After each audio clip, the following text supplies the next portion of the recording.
अस्सलाम वालेकुम व्यूअर्स, मैं हूं डॉक्टर इरफान अली। आप देख रहे हैं यूट्यूब चैनल इरफान सियाल।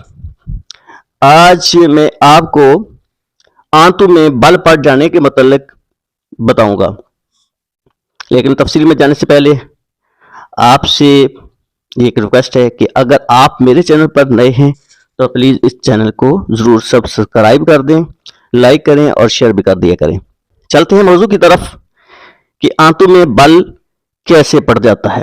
आंत के किसी भी हिस्से में बल पड़ जाना इंतहाई खतरनाक साबित होता है, क्योंकि बाज़ औक़ात तो ये बल खुद ब खुद खुल जाता है, लेकिन अक्सर मजीद पेचीदगी पैदा होकर मौत वाक़ई हो जाती है।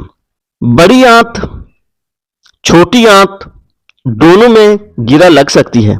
छोटी आंत की अंदरूनी झिल्ली में जख्म पैदा होकर शगाफ पड़ जाता है और इसी शगाफ में छोटी आंत का हिस्सा फंसकर गिरा लग जाती है। बाज़ औक़ात इस बल पड़े हिस्से में जहरीली गैसें पैदा होकर गैंग्रीन का बाइस बनती हैं। आंतों में गिरा लग जाने से वहां पर खून की सप्लाई रुक जाती है और नेक्रोसिस और गैंग्रीन जन्म लेती है। गैंग्रीन के बाइस जहर तमाम जिस्म में फैल जाता है और मौत वाक़ई हो जाती है। आमतौर पर छोटी आंत में इलियम में सीकम हिस्सा के करीब गिरा पड़ जाती है।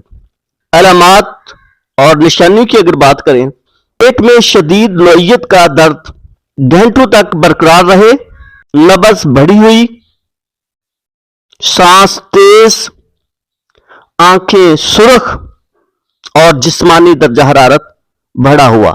कभी कभी लेद या गोबर के गोले खारिज हों। बिगड़ती हुई हालत में जानवर लड़खड़ाता है और आखिरकार गिरकर हलाक हो जाता है। इस मर्ज का तदारक कैसे कर सकते हैं?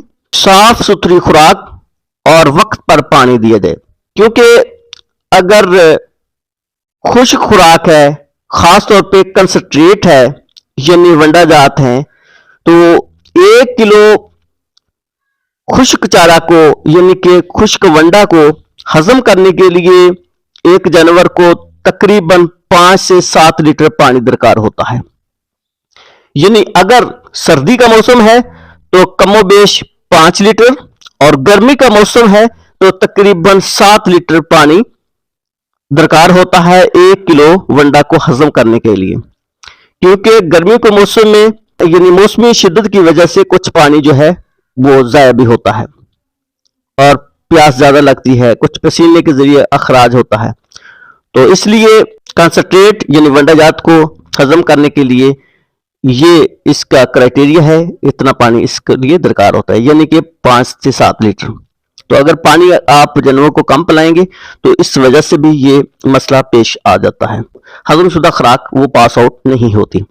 मर्ज का सबब की अगर बात करें, नंबर 1, आंतों में किरमू की मौजूदगी से जहरीलापन पैदा होकर अंदरूनी झिल्ली में जख्म आ जाने पर आंत का कुछ हिस्सा इस सुराख में दाखिल हो जाता है और फिर वहां पर गिरा पड़ जाती है। नंबर 2, जानवरों का गिरकर आंतड़ियों में जख्म आ जाना या बल पड़ जाना। नंबर 3, नाकिस गिज़ा।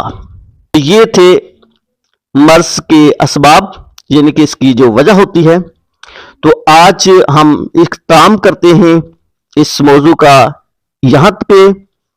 नेक्स्ट मिलते हैं किसी नई वीडियो के साथ, तब तक के लिए इजाजत। अल्लाह हाफिज, खुश रहिए, आबाद रहिए और दुआ में याद रखिए।